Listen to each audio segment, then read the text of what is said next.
If you've been issued with what we call a micro mould instead of a dome, we would still like you to change your filters every month.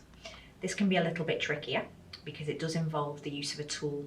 So you may have been issued with a tool from your audiologist. If you haven't, contact them and they can provide you one free of charge. There's two ends to the tool. You have one side with a round end, and then you have one end here, which you can see is kind of a hooked end. The round end just basically goes into the middle of your micro mould. And what this will be doing is releasing the actual hearing aid. So you push it in firmly and you'll notice that your hearing aid and the receiver comes out of the mould freely. To then change your filter,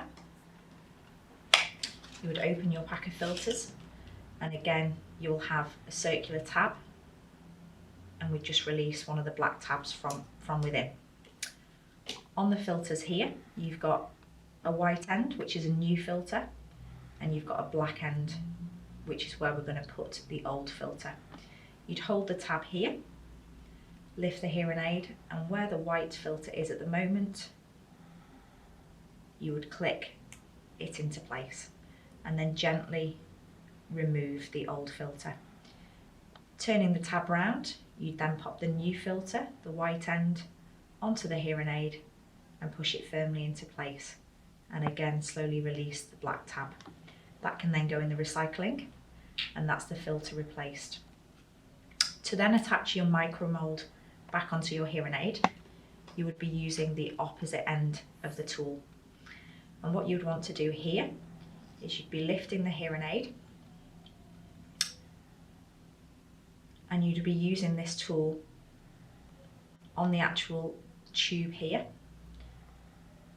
and you'd be hooking. You can see there how it sits firmly into the actual hearing aid itself. You'd then be lifting your mould, and your mould will have a little blue or a red dot on the top side of it. And you'd be matching up the receiver and the little dot. You would then use the black tool to firmly push the receiver back into the mould as far as it will go, and then pull the tool away. You will then be aware that your receiver and your mould and your hearing aid are both joined back together again.